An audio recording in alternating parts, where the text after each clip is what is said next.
आइए भक्तों, आज सुनते हैं हरतालिका तीज व्रत कथा। तो एक बार बोलिए प्रेम से शिव जी की जय, माता पार्वती की जय, गौरी पुत्र गणेश भगवान की जय। सूत जी कहते हैं, मंदार की माला से जिन पार्वती जी का केशा पास अलंकृत है और मुंडों की माला से जिन शिव जी की जटा अलंकृत है, जो पार्वती दिव्य वस्त्र धारण की है और जो शिव जी दिगंबर अंगे हैं, ऐसे शिव पार्वती जी तथा श्री शिव जी को प्रणाम करता हूँ। रणविक कैलाश पर्वत के शिखर पर बैठी हुई शिव पार्वती जी कहती है, हे महेश्वर, हमें कोई गुप्त व्रत या पूजन बताइए जो सब धर्मों से सरल हो, जिसमें परिश्रम भी कम पड़ना पड़े लेकिन फल अधिक मिले। हे नाथ, यदि आप मुझ पर प्रसन्न है तो यह विधान बतलाइए। हे प्रभु, किस तप से, व्रत या दान से आदि मध्य और अंत रहित पाप जैसे महाप्रभु हमको प्राप्त हुए हैं। शिव जी बोले, हे देवी सुनो, मैं तुमको एक व्रत जो मेरा सर्व पर और छिपाने योग्य है लेकिन तुम्हारे प्रेम के वशीभूत होकर मैं तुम्हें बतलाता हूँ। शिव जी ने कहा, भारतवर्ष में जैसे नक्षत्रों में चंद्रमा, ग्रहों में सूर्य, वर्णों में ब्राह्मण, देवताओं में विष्णु भगवान, नदियों में गंगा, पुराणों में महाभारत, वेदों में 7 वेद और इंद्रियों में मन श्रेष्ठ है। सब पुराणों और वेदों का सब वस्त्र जिस तरह कहा जाता है, मैं तुम्हें एक प्राचीन व्रत बतलाता हूँ। एक रात मन से सुनो। जिस व्रत के प्रभाव से तुमने मेरा आधा आसन प्राप्त किया है वह मैं तुमको बतलाऊंगा, क्योंकि तुम मेरी प्रेयसी हो। भाद्रपद मास के हस्त नक्षत्र से युक्त शुक्ल पक्ष की तृतीया तिथि को उसका अनुष्ठान मात्र करने से स्त्रियां सब पापों से मुक्त हो जाती है। हे देवी, तुमने आज से बहुत दिन पहले हिमालय पर्वत पर इस व्रत को किया था, वह वृत्तांत मैं तुमसे कहूँगा। पार्वती जी ने पूछा, हे नाथ, मैंने क्यों यह व्रत किया था, यह सब आपके मुख से सुनना चाहती हूँ। उत्तर की ओर एक बड़ा रणविक और पर्वतों में श्रेष्ठ हिमाम नामक पर्वत है। उसके आसपास तरह तरह की भूमियां है, तरह तरह के वृक्ष उस पर लगे हुए हैं। नाना प्रकार के पक्षी और अनेक प्रकार के पशु उस पर निवास करते हैं। वहां पहुंचकर गंधर्वों के साथ बहुत से देवताएं सिद्ध चरण परित्रंग सवर्ता प्रसन्न में विचरण करते हैं। वहां पहुंचकर गंधर्व गाते हैं, अप्सराएं नाचती है।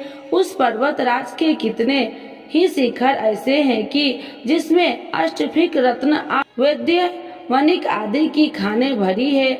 यह पर्वत ऊंचा तो इतना अधिक है कि मित्र के घर की तरह समझकर आकाश का स्पर्श किए रहता है। उसके समस्त शिखर सदैव हिम बर्फ से आच्छादित रहते हैं। गग जल की ध्वनि सदा सुनाई देती है।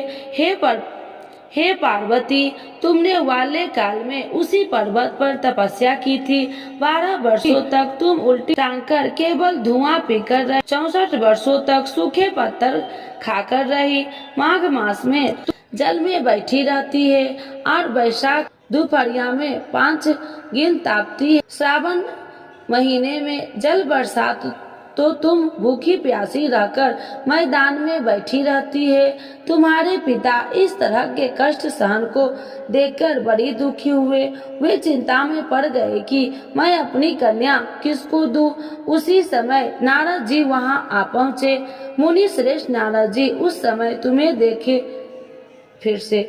देखने गए थे।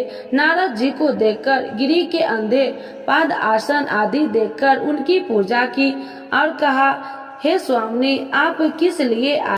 मेरा अहो भाग्य है, आपका आगमन मेरे लिए अच्छा है। नारद जी ने कहा, हे पर्वतराज सुनो, मैं भगवान विष्णु का भेजा हुआ आपके पास आया हूँ। आपको चाहिए कि यह योग्य कन्या रतन किसी योग्य वर को दे। भगवान विष्णु के समान योग्य वर ब्रह्मा, इंद्र और शिव इनमें से कोई नहीं है। इसीलिए मैं यही कहूँगा कि आप अपनी कन्या भगवान विष्णु को ही दे दें। हिमवान ने कहा, भगवान विष्णु से मेरी कन्या ले रहे हैं और आप यह संदेश लेकर आए हैं, मैं तो उन्हें अपनी कन्या दूंगा। हिमवान की इतनी बात सुनकर मुनिराज नारद आकाश में विलीन हो गए। वे पीताम्बर, शंख चक्र और गदाधारी भगवान विष्णु के पास पहुँचे। वहाँ हाथ जोड़कर नारद जी ने भगवान विष्णु से कहा, हे देव सुनिए, मैं आपका विवाह पक्का करा दिया है। उधर हिमवान ने पार्वती के पास जाकर कहा कि हे पुत्री, मैंने तुम्हें भगवान विष्णु को दे डाली। तब पिता की बात सुनकर तुम बिना उत्तर दिए ही अपनी सखी के घर चली गई। वहीं जमीन पर पड़कर तुम बड़ी दुखी होती हुई विलाप करने लगी। तुमको प्रकार विलाप करती हुई देखकर सखी बोली, तुम क्यों इतनी दुखी हो? इसका कारण बताओ। तुम्हारी जो कुछ इच्छा हो मैं यथाशक्ति उसको पूरा करने की चेष्टा करूंगी, इसमें कोई संशय नहीं है।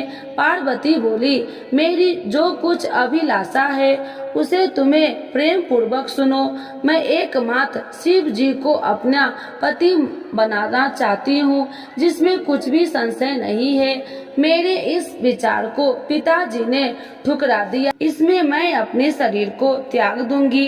पार्वती की इस बात को सुनकर सखियों ने कहा कि शरीर का त्याग न करो, चलो किसी ऐसे वन में चले जहाँ पिता को पता न लगे। ऐसी सलाह कर तुम वैसे वन में जा पहुँची। उधर तुम्हारे पिता घर घर तुम्हें खोजने लगे। दूतों द्वारा भी खबर लेने लगे कि कौन देवता या किन्नर मेरी पुत्री को हर ले गया है। उन्होंने मन ही मन कहा, मैं नारद जी के आगे प्रतिज्ञा कर चुका हूँ कि अपनी पुत्री भगवान विष्णु को दूंगा। ऐसे सोचते सोचते हिमवान मूर्छित हो गए। गिरिराज को मूर्छित देखकर सब लोग हाहाकार करते दौड़ पड़े। जब होश हुआ तो सब पूछने लगे कि गिरिराज, आप अपनी मूर्छा का कारण बताइए।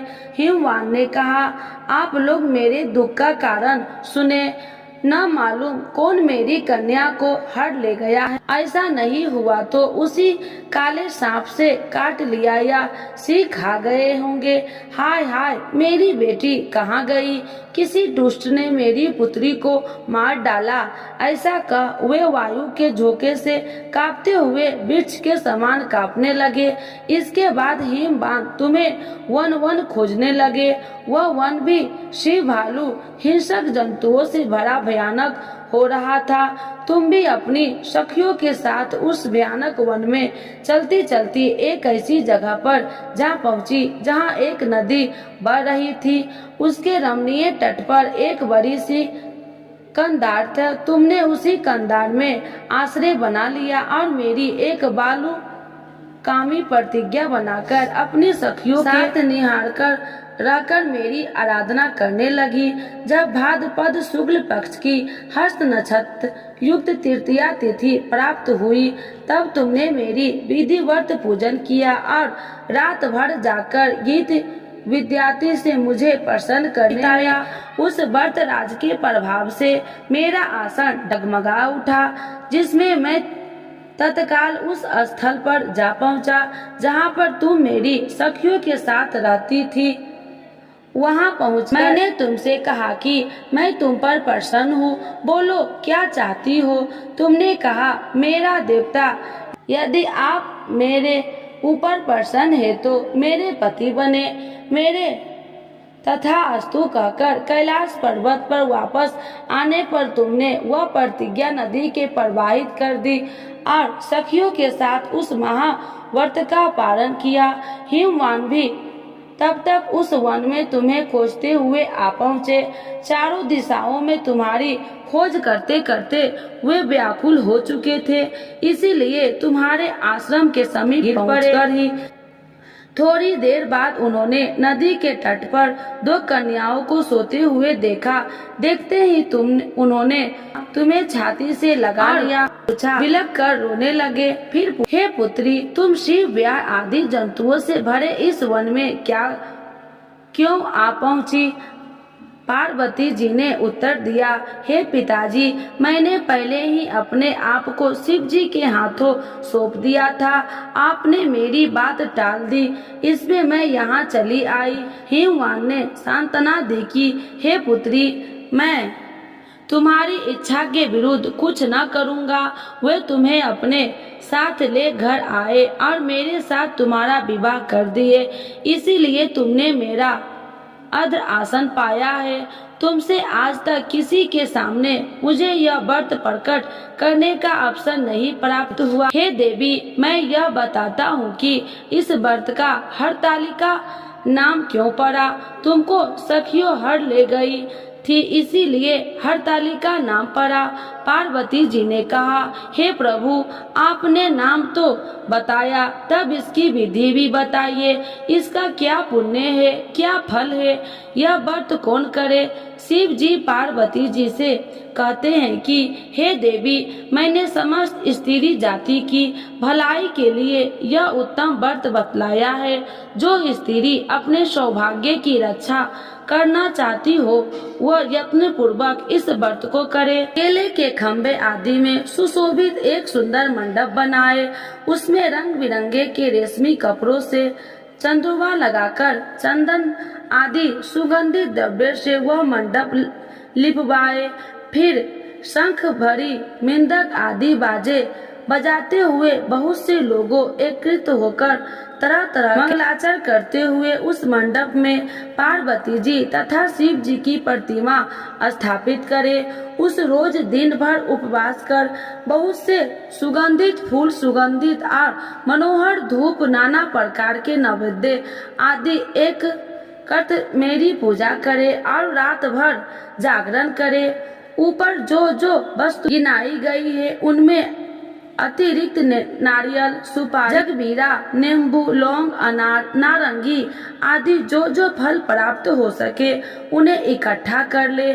उस ऋतु में जो फल तथा फूल मिले सके विशेष रूप से रख ले। इसके बाद धूप दीप आदि से पूजन करे, प्रार्थना करे, हे शिव, शिव रूपनी, हे मंगले, हे अथो के देने वाले देवी, हे शिव रूपे आपको नमस्कार है।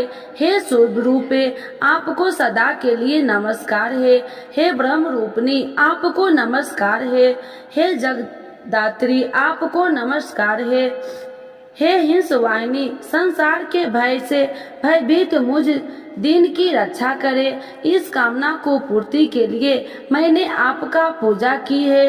हे पार्वती, मुझे राज्य और सौभाग्य दे, मुझ पर प्रसन्न होवे। इन्हीं मंत्रों से पार्वती जी तथा शिव जी की पूजा करे। तदंतर विधि पूर्वक कथा सुने और ब्राह्मण को वस्त्र, गौ, सुवर्ण आदि दे। इस तरह एक चित्र होकर स्त्री पुरुष दोनों एक साथ पूजन करे। फिर वस्त्र आदि जो कुछ हो सका उसका संकल्प करे। हे देवी, जो स्त्री इस प्रकार पूजन करती है वह सब पापों से छूट जाती है और उसे 7 जन्मों तक सुख तथा सौभाग्य प्राप्त होता है। जो स्त्री तृतीया तिथि का व्रत न कर भक्षण करती है तो वह 7 जन्मों तक विधवा रहती है और उसको बार बार विधवा होना पड़ता है। वह सदा दरिद्र पुत्र शोक से शोकाकुल स्वभाव की, झगड़ालू, सदा दुख भोगने वाली होती है और उपवास न करने वाली स्त्री अंत में घोर नरक में जाती है। मांसाहार करने से वादित, दही खाने से बिल्ली, मिठाई खाने से चींटी और कुछ खाने से मक्खी होती है। और तीज को अत्र खाने से सुकरी, फल खाने से बंदरिया, पानी पीने से जोक, दूध पीने से सांपनी, उस रोज सोने से अजगरी और पति को धोखा देने से मिर्गी होती है। इसीलिए सभी स्त्री व्रत अभ्यास करे। दूसरे दिन सुपर्ण, चांदी, तांबा अथवा बांस के पात्र में अत्र भरकर ब्राह्मण को दान दे दे और पालन करे। जो स्त्री इस प्रकार व्रत करती है वह मेरे समान पति पाती है और जब वह मरने लगती है तो तुम्हारे समान उसका रूप हो जाता है। उसे सब प्रकार के सांसारिक भोग और संयुक्त मुक्ति मिल जाती है। इस हरतालिका तीज की व्रत कथा मात्र सुन लेने से प्राणी को 1000 अश्वमेध और सैकड़ों वाजपेय यज्ञ कराने का फल प्राप्त होता है। हे देवी, मैंने यह सब व्रतों में उत्तम व्रत बतलाया जिसके करने से प्राणी सब पापों से छूट जाता है, इसमें कुछ भी संशय नहीं है। तो एक बार बोलिए प्रेम से शिव जी की जय, माता पार्वती की जय, गौरी पुत्र गणेश भगवान की जय। श्री शिव चालीसा। जय गणेश गिरिजा सुमन मंगल मूल सुजान, कहत अयोध्या दास तुम देहु अभय वरदान। जय गिरिजापति दीन दयाला, सदा करति संतन प्रतिपाला। भाल चंद्रमा सोहत नीके, कानन कुंडल नाग फनी के। अंग गौर शिव गंग बहाए, मुंड माल तन छार लगाए। बस्ती खाल बागंबर सोहे, छवि को देख नाग मन मोहे। नैना मातु की हवे दुलारी, बाम अंग सोहत छवि न्यारी। कर त्रिशूल सोहत छवि भारी, करत सदा शत्रुरन क्षयकारी। नंदी गणेश सोहे तह कैसे, सागर मध्य कमल है जैसे। कार्तिक श्याम और गणराऊ, या छवि को कहीं जात न काऊ। देवन जब ही जाए पुकारे, तब ही दुखी प्रभु आप निवारा। किया उपद्रव तारक भारी, देवन सब मिली तुम ही जुआही। तुरत शरणन आप पठाओ, लवनी में से महामारी गिराओ। आप जलंधर असुर संगारा, सुयस तुम्हारा विदित संसारा। तिरपासुर संग युद्ध मचाई, सब ही कृपा कर लीने बचाई। किया तप ही भागीरथ भारी, पूरब प्रतिज्ञाता सुपुरारी। दिनन मह तुम सब को नो नाही, सेवक स्तुति करत सदाही। वेद माही महिमा तुम गाई, अकथ आनंद भेद नहीं पाई। प्रकृति उदति मंथन में ज्वाला, जरत सुरासुर भय बिहाला। किन्हीं दया तह करी सहाई, नीलकंठ तब नाम कहाई। पूजन रामचंद्र जब किन्हा, जीत के लंक विभीषण दिन्हा। सहस कमल में हो रहे धारी, किन्हीं परीक्षा तब ही पुरारी। एक कमल प्रभु राखहु जोही, कमल नयन पूजन चह सोई। कठिन भक्ति देखी प्रभु शंकर, भय प्रसन्न दिए इच्छित वर। जय जय जय अनंत अविनाशी, करत कृपा सबके घटवासी। दुष्ट सकल नित्य मोहि सतावे, भ्रमत रहो मोहि चैन न आवे। त्राहि त्राहि मैं नाथ पुकारो, यही अवसर मोहि आने उबारो। ले त्रिशूल शत्रु को मारो, संकट ते मोहि आने उबारो। माता पिता भ्राता सब होई, संकट में पूछत नहीं कोई। स्वामी एक है आस तुम्हारी, आए हरहु मम संकट भारी। धन निर्धन को देत सदाही, जो कोई जाचे सो फल पाही। स्तुति कहीं विधि करे तुम्हारी, क्षमहु नाथी अब चूकी हमारी। शंकर हो संकट के नाशन, मंगल करन विघ्न विनाशन।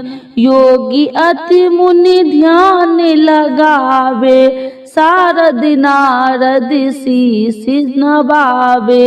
नमो नमो जय नमः शिवाय, सूर्य ब्रह्मादि की पार न पाया। जो यह पाठ करे मन लाई, तापर होते है शंभु सहाय। ऋणिया जो कोई हो अधिकारी, पाठ करो सो पावनहारी। पुत्र होने कर इच्छा जोई, नीचे शिव प्रसाद ते ही होई।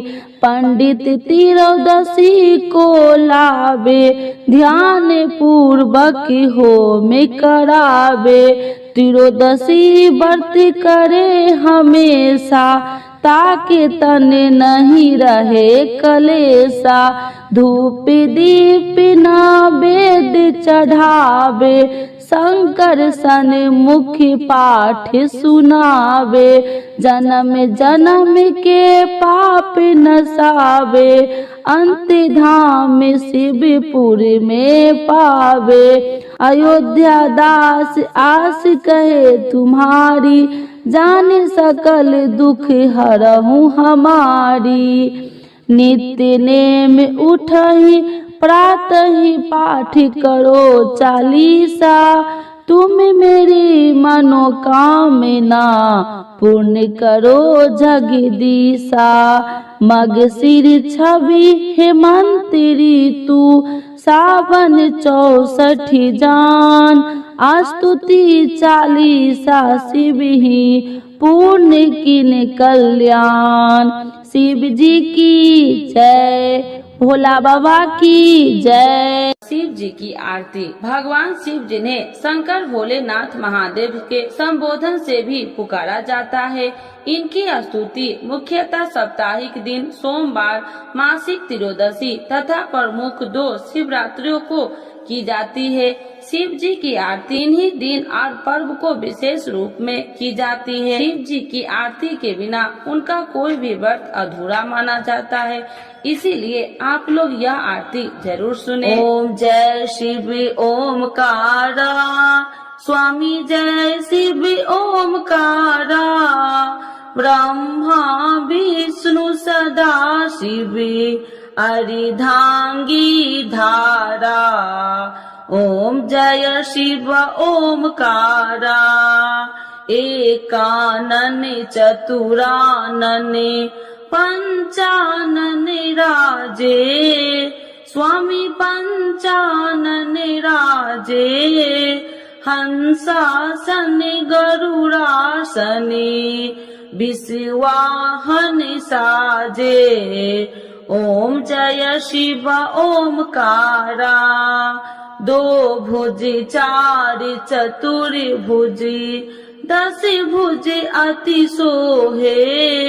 स्वामी 10 भुज अति सोहे, त्रिगुण रूपिणी रखिते, तिरुबनि जन मोहे।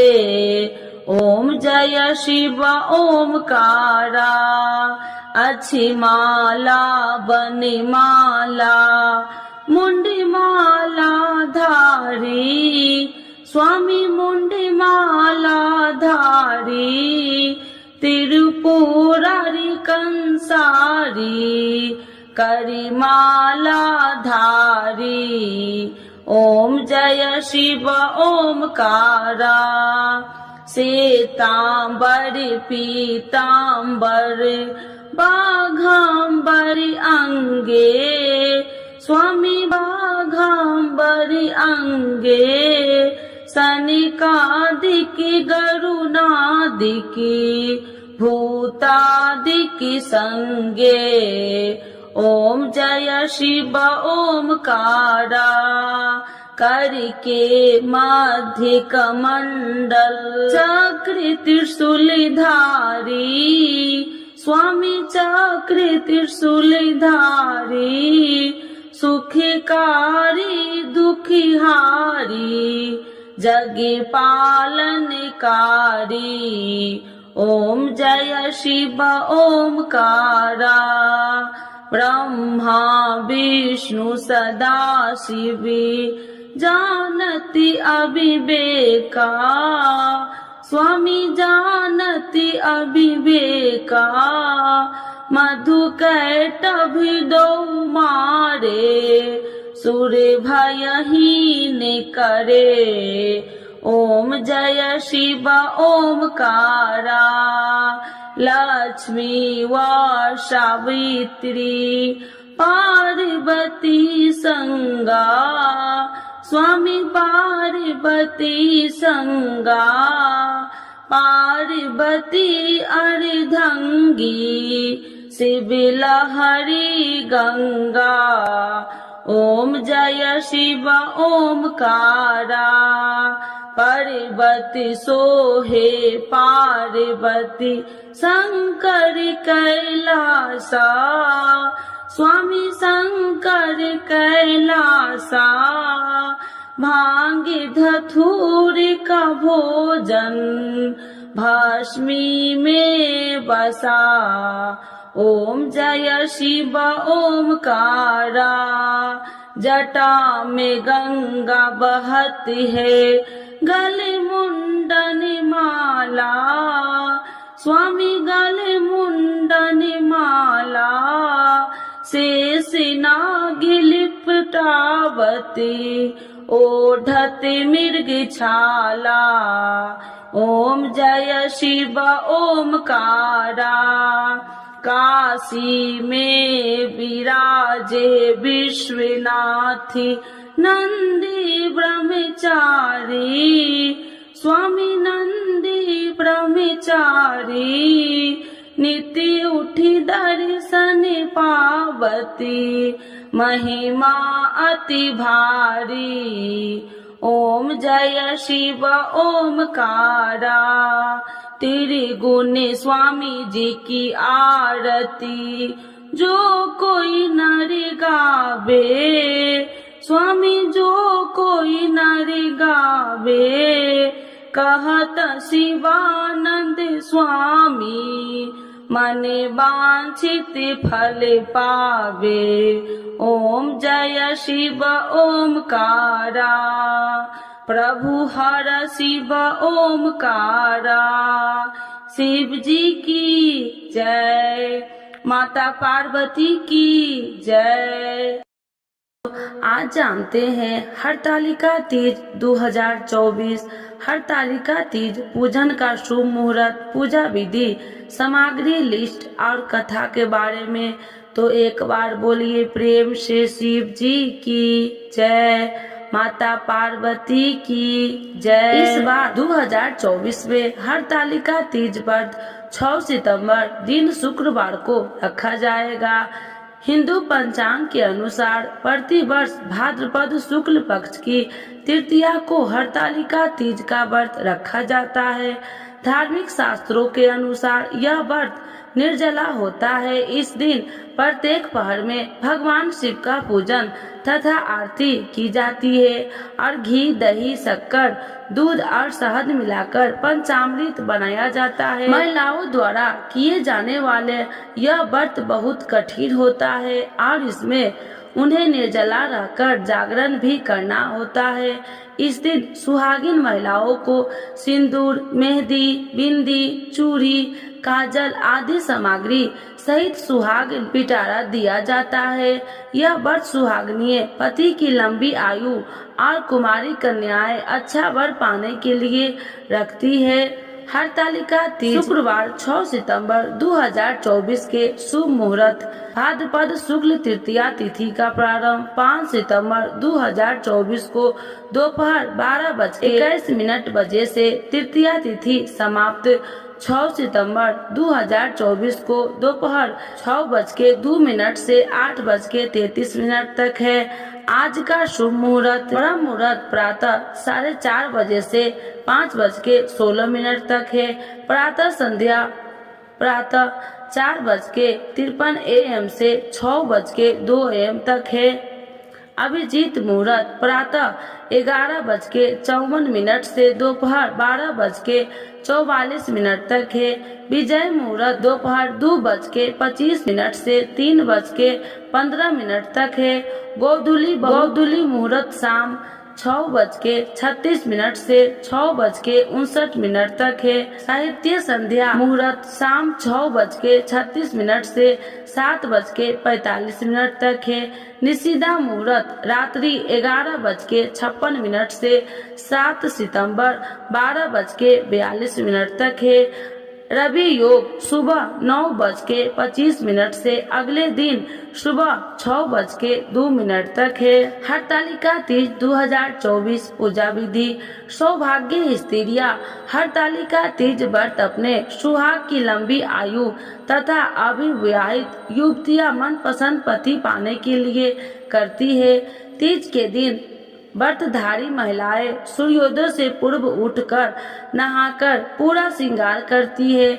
फिर मन में व्रत का संकल्प लेना चाहिए। सबसे पहले घर के मंदिर में काली मिट्टी से भगवान शिव शंकर, माता पार्वती और गणेश की मूर्ति बनाए।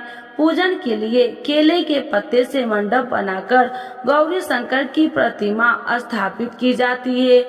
अब इन मूर्तियों को तिलक लगाए और फल फूल अर्पित करें। फिर माता पार्वती को एक एक कर हरी सुहाग की सामग्री अर्पित करें। इसके बाद भगवान शिव को बेल पत्र और पीला वस्त्र चढ़ाए। रात में भजन कीर्तन करते हुए जागरण कर 3 बार आरती की जाती है और शिव पार्वती विवाह की कथा सुनी जाती है।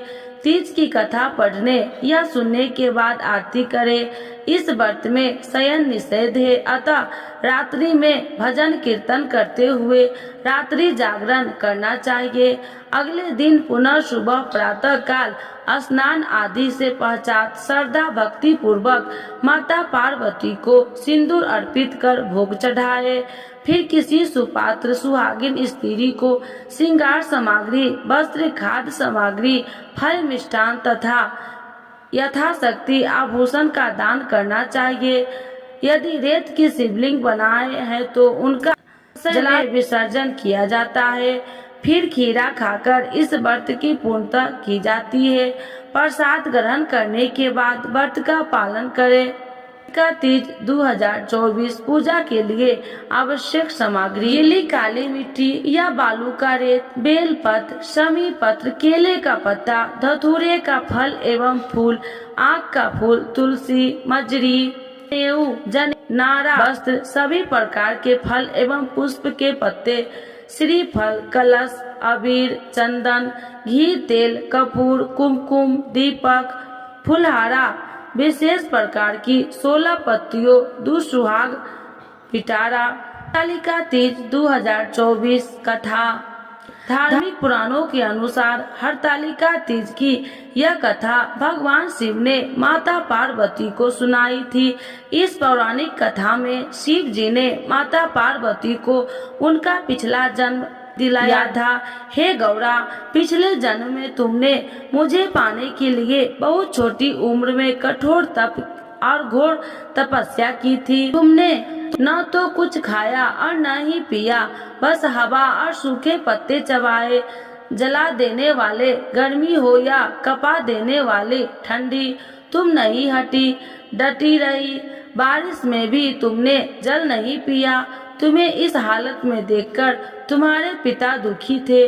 उनको दुख देखकर नारद मुनि आए और कहा कि हे भगवान विष्णु के भेजने पर मैं यहाँ पर आया हूँ।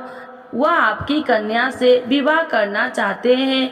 इस बारे में मैं आपकी राय जानना चाहता हूँ। नारद जी की यह बात सुनकर आपके पिता बोले, अगर भगवान विष्णु यह चाहते हैं तो उन्हें कोई आपत्ति नहीं है, परंतु जब तुम्हें इस विवाह के बारे में पता चला तो तुम दुखी हो गई। तुम्हारी एक सहेली ने तुम्हें दुख का कारण पूछा तो तुमने कहा कि मैंने सच्चे मन से भगवान शिव का प्रण किया है, किंतु मेरे पति ने मेरा विवाह विष्णु जी के साथ तय कर दिया है। मैं विचलित धर्म संकट में हूँ। अब मेरे पास प्राण त्यागने देने के अलावा कोई और उपाय नहीं बचा। तुम्हारी सखी बहुत ही समझदार थी। उसने कहा, प्राण छोड़ने का यहाँ कारण ही क्या है? संकट के समय धैर्य से काम लेना चाहिए। भारतीय नारी की जीवन की सार्थकता इसी में है कि जिसे मन से पति रूप में एक बार वरण कर लिया, जीवन यापन उसी से निर्वाह करे। मैं तुम्हें घनघोर वन में ले चलती हूँ, जो साधना स्थल भी है, और वहाँ तुम्हारे पिता तुम्हें खोज नहीं पाएंगे। मुझे पूर्ण विश्वास है कि ईश्वर अवश्य ही तुम्हारी सहायता करेंगे। तुमने ऐसा ही किया। तुम्हारे पिता तुम्हें घर में न पाकर बड़े चिंतित और दुखी हुए। इधर तुम्हारी खोज होती रही, उधर तुम अपनी सहेली के साथ नदी के तट पर एक गुफा में मेरी आराधना में लीन रहने लगी। तुमने रेत के शिवलिंग का निर्माण किया। तुम्हारे इस कठोर तपस्या के प्रभाव से मेरा आसन हिल उठा और मैं शीघ्र ही तुम्हारे पास पहुंचा और तुमसे वर मांगने को कहा। तब अपनी तपस्या के फलीभूत मुझे अपने समक्ष पाकर तुमने कहा, मैं आपको सच्चे मन से पति के रूप में वरण कर चुकी हूँ। यदि आप सचमुच मेरी तपस्या से प्रसन्न होकर यहाँ पधारे हैं तो मुझे अपनी अर्धांगिनी के रूप में स्वीकार कर लीजिए। तब तथास्तु कहकर मैं कैलाश पर्वत पर लौट गया। उसी समय गिरिराज अपने बंधु बांधवों के साथ तुम्हें खोजते हुए वहां पहुँचे। तुमने सारा वृत्तांत बताया और कहा कि घर तभी जाऊंगी अगर आप महादेव से मेरा विवाह करेंगे। तुम्हारे पिता मान गए और उन्होंने हमारा विवाह करवाया। अतः इस पूरे प्रकरण में तुम्हारी सखी ने तुम्हारा हरण किया था, इसीलिए इस व्रत का नाम हरतालिका व्रत हो गया। हे पार्वती, इस व्रत का महत्व यह है कि मैं इस व्रत को पूर्ण निष्ठा से करने वाली प्रत्येक स्त्री को मनोवांछित फल देता हूँ। इस व्रत को करने वाली महिलाएं माता पार्वती के समान ही सुख पूर्वक पति रमन करके शिवलोक को जाती है। ऐसी इस व्रत से जुड़ी मान्यता है।